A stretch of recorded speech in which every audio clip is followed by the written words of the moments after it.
Hi guys, welcome back to my channel Manasa Lok Kannada channel. Pappu outfit ತೋರಿಸು. ಪಪ್ಪು ನಿಂದು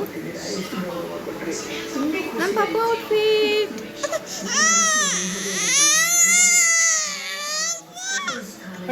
ಎಲ್ಲರೂ ಹೋಗಿದ್ದೀರಾ? ನಮ್ಮ ಪಾಪುದಂತೂ ನಾಟಕ ಇದ್ದಿದ್ದೆ. ಏನು ಬೇಕು? ಮಳೆ ಬರ್ತಾ ಇದೆ. ಹೋಗ್ತೀಯ ಆಚೆ ಮಳೇಲಿ ನೆನೆಯೋಕ್ಕೆ? ಓಕೆ ಬನ್ನಿ, ನಾವು ಈ ಮಳೆಯಲ್ಲಿ ರೆಡಿ ಆಗಿಬಿಟ್ಟು ಹೊರಟಿರೋದು ಚಾಕ್ಲೇಟ್ ಎಕ್ಸಿಬಿಷನ್ಗೆ. ನೀವೆಲ್ಲ ನೋಡಿರ್ತೀರ ನನ್ನ ಇನ್ಸ್ಟಾಗ್ರಾಮಲ್ಲಿ. ಈ ಎಕ್ಸಿಬಿಷನಲ್ಲಿ ನಾವು ಎಷ್ಟೆಲ್ಲ ಮಜಾ ಮಾಡಿದ್ವಿ ಅಂತ, ಯಾಕಂದರೆ ರೀಲ್ಸ್ ಎಲ್ಲ ಮಾಡಿ ಹಾಕಿದೆ, ಚೆನ್ನಾಗಿ ವೈರಲ್ ಕೂಡ ಆಗಿದೆ.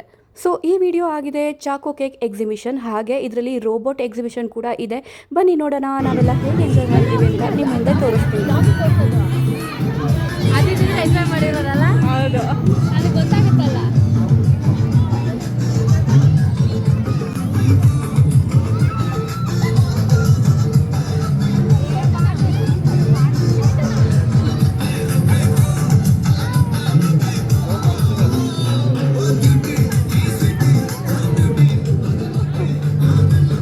ನನ್ನ ಮಗಳಂತೂ ಈ ರೋಬೋಗಳನ್ನೆಲ್ಲ ನೋಡ್ಬಿಟ್ಟು ಫುಲ್ ಎಕ್ಸೈಟ್ ಅಂತೂ ಆದರೂ.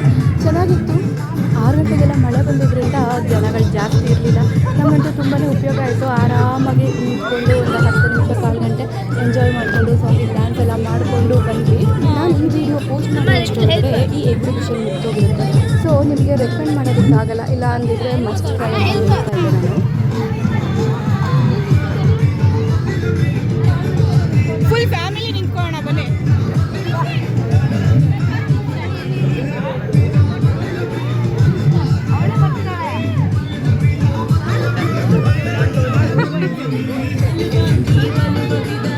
ಫೋಟೋ ತೆಗೀರಿ.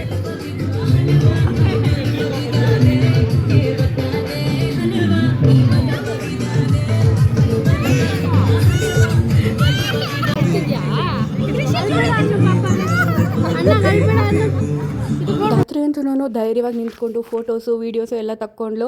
ಆಮೇಲೆ ಅವ್ರ ಜೊತೆ ಆಟ ಕೂಡ ಆಡಬೇಕು. ಫಸ್ಟಿಗೆ ಈ ರೋಬೋಟ್ಗಳನ್ನ ಇಟ್ಟಿರೋದ್ರಿಂದ ನಾವು ಇದ್ರ ಜೊತೆ ಆಟ ಆಡಿ ಎಷ್ಟೋ ಮೈಂಡ್ ರಿಲ್ಯಾಕ್ಸ್ ಮಾಡಿಕೊಂಡು ನೆಕ್ಸ್ಟ್ ಮುಂದಕ್ಕೆ ನಾವು ಮೂವ್ ಆದ್ವಿ.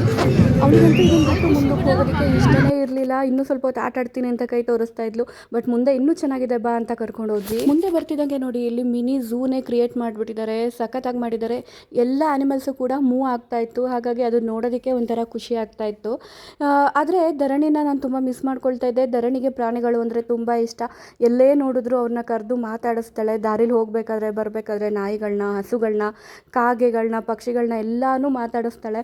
ಹಾಗಾಗಿ ಅವಳು ಇದ್ದಿದ್ರೆ ಚೆನ್ನಾಗಿರೋದು ಅಂತ ಅಂದ್ಕೊಳ್ತಾ ಇದ್ದೆ. ದಾತ್ರಿಗೆ ಇನ್ನೂ ಅಷ್ಟೊಂದು ಗೊತ್ತಾಗಲ್ಲ, ಐಡೆಂಟಿ ಕೂಡ ಮಾಡೋದಿಲ್ಲ.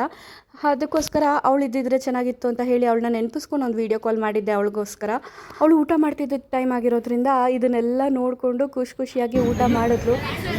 ನಮ್ಮಮ್ಮ ಸದ್ಯ ಊಟ ಟೈಮಿಂಗ್ ಮಾಡಿದ್ಯಾ, ಚೆನ್ನಾಗಿ ಊಟ ಮಾಡಿದ್ಲು ಅಂತ ಹೇಳ್ತಾ ಇದ್ರು. ಸೊ ಎಲ್ಲ ಪ್ರಾಣಿಗಳನ್ನ ನೋಡ್ತಾ ಇದ್ರು, ತುಂಬ ಕಾಣ್ತಾ ಇತ್ತು, ಅಷ್ಟು ಚೆನ್ನಾಗಿತ್ತು. ಮಕ್ಕಳಿಗಂತೂ ಇದೆಲ್ಲ ನೋಡೋದಕ್ಕೆ ಒಂಥರ ಹಬ್ಬ ಅಂತಲೇ ಹೇಳ್ಬೋದು, ಅಷ್ಟು ಚೆನ್ನಾಗಿ ಕಾಣ್ತಾ ಇದ್ವು. ಈ ಥರ ಯಾವುದೇ ಎಕ್ಸಿಬಿಷನ್ಗಳಿದ್ರು ದಯವಿಟ್ಟು ನಿಮ್ಮ ಮಕ್ಕಳನ್ನ ಕರ್ಕೊಂಬನ್ನಿ. ಅವ್ರನ್ನ ಮನೇಲೇ ಇಟ್ಕೊಳ್ಳೋದಕ್ಕೆ ಅಂತ ಈ ಥರ ಆಚೆ ಕರ್ಕೊಂಡ್ಬಂದು 4 ಜನ ಜೊತೆ ಬಿಟ್ಟಾಗಿ ಇದನ್ನೆಲ್ಲ ತೋರಿಸ್ತಾ ಇದ್ದೀನಿ. ಅವ್ರಿಗೂ ಸ್ವಲ್ಪ ಮೈಂಡ್ ಎಲ್ಲ ಈಗ ಬೆಳೆಯೋ ಏಜಲ್ಲಿ ತುಂಬ ಚೆನ್ನಾಗಿ ಗ್ರೋತ್ ಆಗುತ್ತೆ ಅಂತ ಹೇಳ್ಬೋದು. ನೀವು ಮನೇಲೇ ಇಟ್ಕೊಂಡಿರೋದ್ರಿಂದ ಅವರು ಕೂಡ ಕಿರಿಕಿರಿಗೋಸ್ಕರ ನಿಮಗೂ ಕೂಡ ಕಿರಿಕಿರಿ ಕೊಡ್ತಾರೆ. ಈ ಥರ ಆಚೆ ಕರ್ಕೊಂಬಂದಾಗ ನೋಡಿ ಎಷ್ಟು ಆರಾಮಾಗಿ ಆಟ ಆಡಿಕೊಂಡು ಏನು ಬೇಕು ನೋಡಿಕೊಂಡು ಇರ್ತಾರೆ. ನನ್ನ ಮಗಳಂತೂ ಆಚೆ ಕರ್ಕೊಂಬಂದರೆ ಇಬ್ಬರೂ ಕೂಡ ಏನು ಗಲಾಟೆ ಮಾಡೋದಿಲ್ಲ, ಕ್ಲೀನಾಗಿ ನೋಡಿಕೊಂಡು ಎಂಜಾಯ್ ಮಾಡಿಕೊಂಡು ನಮ್ಮ ಜೊತೆ ನಾವು ಹೇಗೆ ಎಂಜಾಯ್ ಮಾಡ್ತೀವಿ ಅದೇ ರೀತಿ ಅವರು ಕೂಡ ಎಂಜಾಯ್ ಮಾಡಿಕೊಂಡು ಎಲ್ಲನೂ ಕ್ಲೀನಾಗಿ ನೋಡ್ಕೊಂಡು ಬರ್ತಾರೆ. ಈಗ ಅವ್ರಿಗೆ ಏನೂ ಅರ್ಥ ಆಗದೆ ಇರೋವಂಥ ಏಜ್ ಆಗಿರಬಹುದು, ಆದರೆ ಇದನ್ನೆಲ್ಲ ನೋಡಿದಾಗ ಅವ್ರ ಮೈಂಡಲ್ಲಿ ಫೀಡ್ ಆಗ್ತಾ ಇರುತ್ತೆ. ಇದು ಆ್ಯನಿಮಲ್ ಅಂತ ಹೇಳ್ಕೊಟ್ಟಾಗ, ಇದ್ರ ಹೆಸರುಗಳನ್ನ ಹೇಳಿದಾಗ ಅವ್ರ ಮೈಂಡಲ್ಲಿ ಎಲ್ಲ ಫೀಡ್ ಆಗ್ತಾ ಇರುತ್ತೆ. ಅದು ರೈಟ್ ಟೈಮ್ ಬಂದಾಗ ಆಚೆ ಕೂಡ ಬರುತ್ತೆ. ನೀವು ಕೆಲವೊಂದನ್ನು ಗಮನಿಸಿರ್ಬೋದು, ಕೆಲವೊಂದು ಮಕ್ಕಳು ಒಂದೊಂದು ವರ್ಡ್ಗಳನ್ನ ಹೇಳಿಬಿಡ್ತಾರೆ ಪದೇ. ಆಮೇಲೆ ಏನಾದರೂ ಒಂದು ವಸ್ತು ನೋಡಿದಾಗ ನಾವು ಅದ್ರ ಬಗ್ಗೆ ಮಾತಾಡಿದಾಗ ಆ ವಸ್ತು ಏನು ಅಂತ ಐಡೆಂಟಿಫೈ ಮಾಡ್ತಾರೆ. ಸೊ ಇದೆಲ್ಲ ಆಗಬೇಕು ಅಂದರೆ ನೀವು ಈ ಥರ ಏನಾದರೂ ಮಕ್ಕಳಿಗೆ ಹೊಸ ಅದನ್ನ ಇಂಟ್ರೊಡ್ಯೂಸ್ ಮಾಡ್ತಾನೇ ಇರಬೇಕು. ಇರಬೇಕು. ಸೊ ನಾವು ಕೂಡ ಹಾಗೆಯೇ ಯಾವುದನ್ನು ಕೂಡ ಮಿಸ್ ಮಾಡೋದಿಲ್ಲ. ಏನು ಸಿಕ್ಕಿದ್ರೂ ಕರ್ಕೊಂಬರ್ತೀವಿ, ಆಚೆ ತೋರಿಸ್ತೀವಿ, ಪಾರ್ಕಿಗೆ ಹೋಗ್ತೀವಿ, ಮಕ್ಕಳ ಜೊತೆ ಆಟ ಆಡೋದಕ್ಕೆ ಬಿಡ್ತೀವಿ. ಹಾಗೆ ನೋಡಿ ಇಲ್ಲಿ ಮುಂದೆ ಬರ್ತಾ ಏನಿದೆ ಅಂದರೆ ಇಲ್ಲಿ ಚಾಕ್ಲೇಟ್ ಎಕ್ಸಿಬಿಷನ್ ಆಗಿರೋದ್ರಿಂದ ಚಾಕ್ಲೇಟ್ ಫೌಂಟನ್ನ ಮಾಡಿದ್ದಾರೆ ಮತ್ತು ಅದ್ರ ಜೊತೆಗೆ ಚಾಕ್ಲೇಟ್ ಮೆಲ್ಟ್ ಆಗಿ ಮೇಲಿಂದ ಹರಿಯೋ ಥರನೂ ಕೂಡ ಮಾಡಿದರು. ನೋಡೋದಕ್ಕೆ ಸಖತ್ತಾಗಿತ್ತು. ಬಟ್ ಇದು ಚಾಕ್ಲೇಟಾ ಹೌದೋ ಅಲ್ವಾ ನನಗಂತೂ ಗೊತ್ತಿಲ್ಲ. ನಾವು ಕೂಡ ಅದೇ ಡಿಸ್ಕಷನ್ ಮಾಡ್ತಾಯಿದ್ವಿ, ಇದು ನಿಜವಾಗ್ಲೂ ಚಾಕ್ಲೇಟ್ ಆಗಿರೋಕ್ಕೆ ಚಾನ್ಸ್ ಇಲ್ಲ, ಇಷ್ಟೊಂದು ತೆಳ್ಳಗೆ ಬರ್ತಾ ಇದೆ ಅಂತ. ಸೊ ಅಲ್ಲಿದ್ದವರು ಕೂಡ ಎಲ್ಲ ನೋಡಿ ಖುಷಿ ಪಡ್ತಾಯಿದ್ರು. ಇಲ್ಲಿಂದ ನಾವು ಒಂದು ಸ್ವಲ್ಪ ಹೊತ್ತು ನೋಡಿಕೊಂಡು ಮುಂದೆ ಹೋದ್ವಿ. ನೋಡಿ ಇಲ್ಲಿ ಚಾಕ್ಲೇಟ್ ಮರಗಳೆಲ್ಲ ಕಾಣ್ತಾ ಇದೆ.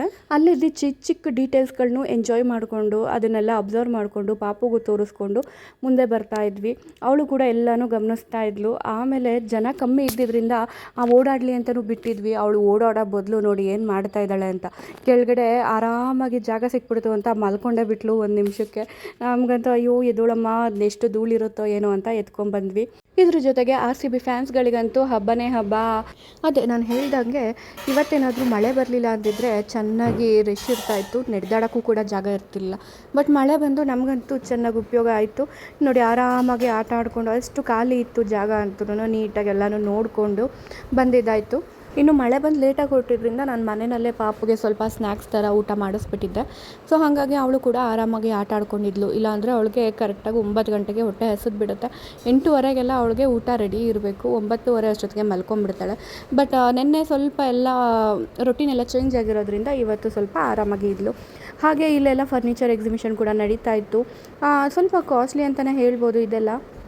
ಬಟ್ ಓಕೆ, ನಾವೇನು ತೊಗೊಳೋದಿರಲಿಲ್ವಲ್ಲ, ಎಲ್ಲ ಕ್ಲೀನಾಗಿ ನೋಡಿಕೊಂಡು ಎಷ್ಟು ಏನು ಅಂತೆಲ್ಲ ತಿಳ್ಕೊಂಡು ಮುಂದಕ್ಕೆ ಹೋದ್ವಿ. ಈ ಫರ್ನಿಚರಲ್ಲೂ ಕೂಡ ಕಾಂಪಿಟೇಷನು, 2 ಗ್ರೂಪ್ಗಳಿದ್ರು. ಅವರಂತೂ ಅಲ್ಲಿ ನೋಡಿಬಿಡಿ, ಇಲ್ಲಿ ಬನ್ನಿ, ನಮ್ಮ ಹತ್ರ ಕಮ್ಮಿ ಇದೆ, ನಮ್ಮ ಹತ್ರ ಡಿಸ್ಕೌಂಟ್ ಜಾಸ್ತಿ ಇದೆ ಅಂತ ಹೇಳಿ ಕರೀತಾಯಿದ್ರು. ಆದರೆ ನಾವು ಯೋಚನೆ ಮಾಡ್ತಿದ್ದು ಎಲ್ಲಿ ಚಾಕ್ಲೇಟ್ ಎಕ್ಸಿಬಿಷನ್ ಅಂದ್ಬಿಟ್ಟು ಚಾಕ್ಲೇಟೇ ಇಲ್ವಲ್ಲ ಟೇಸ್ಟ್ ಮಾಡೋದಕ್ಕೆ ಅಂತ. ಚಾಕ್ಲೇಟ್ ಒಂದು ಬಿಟ್ಟು ಬೇರೆ ಎಲ್ಲನೂ ನೋಡಿದ್ದಂಗೆ ಆಯಿತು. ಬರೀ ಅದೊಂದು ಫೌಂಟೇನ್ ಒಂದು ವಾಟರ್ಫಾಲ್ ಒಂದು ನೋಡಿದ್ದಷ್ಟೇ, ಅದೇ ಚಾಕ್ಲೇಟ್ದು. ಅದನ್ನು ಬಿಟ್ಟರೆ ಬೇರೆ ಏನು ನಾವು ನೋಡಿರಲಿಲ್ಲ. ಆಮೇಲೆ ಎಲ್ಲಪ್ಪ ಅಂತ ನೋಡ್ಕೊಂಡು ಮುಂದೆ ಬಂದರೆ ಒಂದೇ ಒಂದು ಚಾಕ್ಲೇಟ್ದು ಸ್ಟಾಲ್ ಇತ್ತಷ್ಟೇ. ಏನು ಬೇಕೋ ಅದು ತೊಗೋಬೋದಾಗಿತ್ತು. ಬಟ್ ಅದರಲ್ಲೂ ಕೂಡ ಆಪ್ಷನ್ಸು ತುಂಬಾ ಕಮ್ಮಿ ಇತ್ತು. ನಮಗೆ ಬೇಕಾಗಿರೋ ಥರ ಏನೂ ಇರಲಿಲ್ಲ, ಎಕ್ಸೈಟಿಂಗ್ ಆಗು ಏನೂ ಇರಲಿಲ್ಲ ತಿನ್ನೋದಕ್ಕೆ. ಹಾಗಾಗಿ ಏನೂ ತೊಗೊಳ್ಳಿಲ್ಲ. ಮತ್ತು ತೊಗೊಂಡವ್ರು ಹೇಳ್ತಾಯಿದ್ರು ಟೇಸ್ಟು ಕೂಡ ಏನು ಅಷ್ಟೊಂದು ಚೆನ್ನಾಗಿರಲಿಲ್ಲ. ಓಕೆ ಇದ್ದು ಹಾಗಿತ್ತು ಅಂತ. ಸರಿ, ಅದಕ್ಕೆ ಇಲ್ಲೇನೂ ತೊಗೊಳ್ಳೋದು ಬೇಡ, ಹೆಂಗೋ ಆಚೆ ಹೋಗ್ತೀವಲ್ಲ ಅಲ್ಲೇ ಏನಾದರೂ ತಿಂದ್ರಾಯಿತು ಅಂತ ಹೇಳಿಬಿಟ್ಟು ಅಲ್ಲೇನೂ ತೊಗೊಳ್ಳಿಲ್ಲ. ಹೆಸ್ರಿಗೆ ಮಾತ್ರನೇ ಚಾಕ್ಲೇಟ್ ಎಕ್ಸಿಬಿಷನ್ ಅಂತ. ಬಟ್ ನೋಡಿದ್ರೆ ಏನಂದರೆ ಏನೂ ಇರಲಿಲ್ಲ ಚಾಕ್ಲೇಟ್ ಬಗ್ಗೆ. ಸೊ ಅದೊಂದು ಡಿಸಪಾಯಿಂಟ್ ಆಯಿತು. ಅದನ್ನು ಬಿಟ್ಟರೆ ಬೇರೆ ಎಲ್ಲ ರೀತಿಯೂ ಆ್ಯಕ್ಟಿವಿಟಿಗಳಿದ್ವು. ಹಾಗೆ ಬೇರೆ ಸ್ಟಾಲ್ಗಳು ಇದ್ವು, ಫುಡ್ಡಿಂದಾಗಿರ್ಬೋದು, ಮತ್ತು ಈ ಉಪ್ಪಿನಕಾಯಿಗಳು ವೆರೈಟಿಯಾಗಿ ಮಾಡಿರೋ ಅಂಥದ್ದು ಅದೆಲ್ಲ ಇತ್ತು. ಮತ್ತು ಮಕ್ಳಿಗೆ ಬೇಕಾಗಿರೋ ಬಟ್ಟೆಗಳು, ಆಟ ಸಾಮಾನುಗಳು, ದಿನೋಪಯೋಗಿ ಇದು ಐಟಮ್ಸ್ಗಳು, ಈ ಥರದ್ದೆಲ್ಲನೂ ತುಂಬ ಇತ್ತು. ಅದನ್ನೆಲ್ಲನೂ ನೋಡಿಕೊಂಡು ಏನು ಬೇಕು ಶಾಪ್ ಮಾಡಿಕೊಂಡು ಮುಂದಕ್ಕೆ ಹೋಗ್ತಾ ಇದ್ವಿ. ಅದೇ ಹೇಳಿದ್ರಿಂದ ಯಾವುದೂ ಜನಗಳು ಜಾಸ್ತಿ ಇರಲಿಲ್ಲ. ಹಾಗಾಗಿ ನಮ್ಮದೇ ರಾಜ್ಯಭಾರ ಆಗಿತ್ತು. ಸ್ವಲ್ಪ ಹಪ್ಪಳ ಸಂಡಿಗೆಗಳು ತೊಗೊಂಡ್ವಿ. ಟೇಸ್ಟ್ ಮಾತ್ರ ಚೆನ್ನಾಗಿತ್ತು. ಹಾಗೆ ನಮಗೂ ಕೂಡ ಹೊಟ್ಟೆ ಹಸ್ದಿದ್ದರಿಂದ ನಾವು ಟೇಸ್ಟ್ ನೆಪದಲ್ಲಿ ಒಂದು 4 ಜಾಸ್ತಿನೇ ತಿಂದ್ವಿ ಹಪ್ಪಳನ. ಹಾಗೆ ತಿಂದ್ಕೊಂಡು ಏನು ಬೇಕೋ ಎಲ್ಲ ತೊಗೊಂಡು ಬಂದ್ವಿ. ಹಾಗೆ ಮಕ್ಕಳಿಗೆ ಬಟ್ಟೆಗಳು ತೊಗೊಂಡ್ವಿ. ಇನ್ನು ಇದೆಲ್ಲ ಮುಗಿಸ್ಕೊಂಡು ಇದರಿಂದ ಆಚೆ ಬರ್ತಿದ್ದಂಗೆ ನಮ್ಮ ಕಣ್ಣಿಗೆ ಕಂಡಿದ್ದೆ ಪಿಂಗಾಣಿ ಐಟಮ್ಸ್ಗಳು, ಗ್ಲಾಸ್ಗಳು, ತಟ್ಟೆಗಳು, ಇದೆಲ್ಲ ತುಂಬಾ ಚೆನ್ನಾಗಿತ್ತು. ಹಾಗೆ ಹೆವಿ ಕಾಸ್ಟ್ಲಿನೂ ಇತ್ತು. ಒಂದೊಂದು ಕೂಡ ಡಬಲ್ ರೇಟಲ್ಲಿದ್ದವು. ಬೇರೆ ಕಡೆ ತೊಗೊಳೋದಕ್ಕಿಂತ ಇಲ್ಲಿ ತುಂಬಾ ಕಾಸ್ಟ್ಲಿ ಅಂತ ಹೇಳ್ಬೋದು. ಬಾಕಿ ಎಲ್ಲ ನಾರ್ಮಲ್ ಪ್ರೈಸ್ ಇದ್ರೂ ಈ ಪಿಂಗಾಣಿ ಐಟಮ್ಸ್ಗಳಂತೂ, ಸೆರಾಮಿಕ್ ಐಟಮ್ಸ್ಗಳು ತುಂಬಾ ಕಾಸ್ಟ್ಲಿ ಇತ್ತು. ಹಾಗಾಗಿ ನೋಡೋದಕ್ಕೆ ಮಾತ್ರ ಚೆಂದ ಅಂದ್ಕೊಂಡು ಏನು ತೊಗೊಳ್ದೇನೆ ಹಾಗೆ ಬಂದ್ವಿ. ವೆರೈಟಿ ಮಾತ್ರ ಸಖತ್ತಾಗೇ ಇತ್ತು, ಡಿಸೈನ್ ಇತ್ತು, ತರಹೇವಾರಿ ಐಟಮ್ಸ್ಗಳು ಒಂದೊಂದು ನೋಡ್ತಾ ಇದ್ರು ಒಂಥರ ನೋಡೋದಕ್ಕೆ ಚೆನ್ನಾಗಿತ್ತು. ಇನ್ನು ಇಷ್ಟಾಗಿತ್ತು ಇವತ್ತಿನ ಎಕ್ಸಿಬಿಷನ್ ಕತೆ. ಅದಾದಮೇಲೆ ಮನೆಗೆ ಬಂದು ರೆಸ್ಟ್ ಮಾಡಿ ಎಲ್ಲ ಕ್ಲೀನಾಗಿ ಸೆಟ್ಲಾಗಿದ್ದಾಯಿತು. ನೆಕ್ಸ್ಟ್ ಡೇ ನೋಡಿ, ಇದು ನನ್ನ ಮಗಳು ಹೇಗೆ ಆಡ್ತಿದ್ದಾಳೆ ಅಂದರೆ, ಇಲ್ಲಿಂದ ಹೋಗಿ ಅಲ್ಲೇ ಎದೊಳ್ತಾಳೆ, ಅಲ್ಲಿಂದ ಹೋಗಿ ಇಲ್ಲೇ ಎದೊಳ್ತಾಳೆ, ಸಂದಿಗುಂದಿಲೆಲ್ಲ ನುಗ್ಗಿಬಿಡ್ತಾಳೆ. ಸಣ್ಣ ಇರೋದಕ್ಕೂ ಅದಕ್ಕೂ ಎಲ್ಲಂದ್ರಲ್ಲಿ ಆರಾಮಾಗಿ ನುಗ್ತಾಳೆ. ಹಾಗೆ 2 ಕೋಳಿ ಜುಟ್ಟು ಕೂಡ ಹಾಕಿದ್ದೆ. ಕೂದಲು ತುಂಬಾ ಬೇಗ ಬಿಡುತ್ತೆ ಅವಳಿಗಂತೂ. ನಾನು ಈಗ ಒಂದು ಕ್ಲಿಪ್ ಅಟ್ಯಾಚ್ ಮಾಡ್ತೀನಿ, ನೋಡ್ಕೊಂಬನ್ನಿ, ಆಮೇಲೆ ಮಾತಾಡೋಣ. ಸೊಟ್ಟು ಏನಕ್ಕೆ ಹಂಗಾಡೋದು ನೀನು? ಏನಕ್ಕೆ ಹಂಗಾಡೋದು ನೀನು? ನಾನು ನೀನು ಎಷ್ಟು ಮುದ್ದು ಮಾಡ್ತೀನಿ ತಾನೆ? ಇಲ್ಲಿ ನೋಡು, ಮತ್ತೆ ಯಾಕೆ ಹಂಗಾಡೋದು ನೀನು?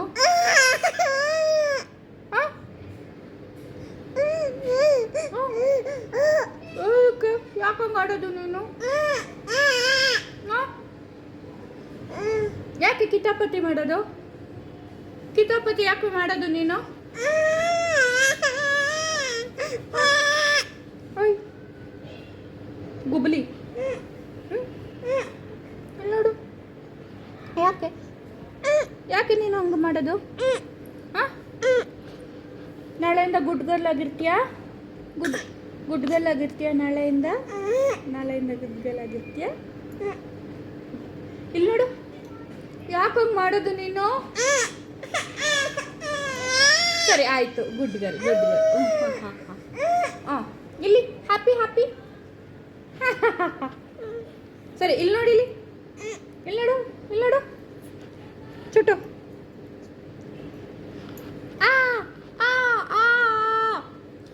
ಇಲ್ಲಿ ನೋಡಿ, ನೀನು ಯಾಕೆ ನಂಗೆ ಹಂಗೆ ಮಾಡೋದು?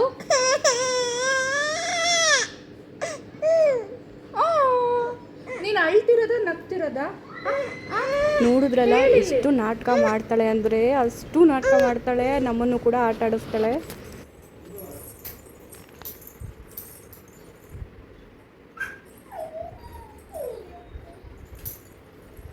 ಬೇಡವೇ, ಅವಳ ಮೇಲೆ ಹತ್ಬೇಡ್ವೇ? ಏಯ್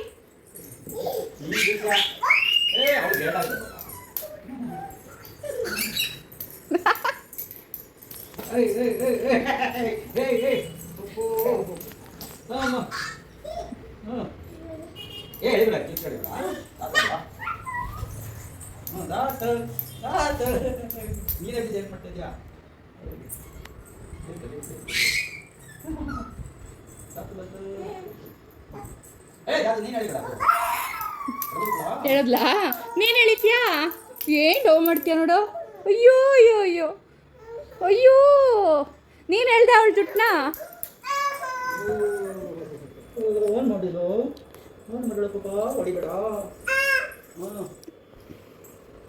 ಹೊಡಿಬೇಡ, ಸುಮ್ಮನೆ ಹೊಡಿಬೇಡ, ಪಾಪು ಅಲ್ವಾ?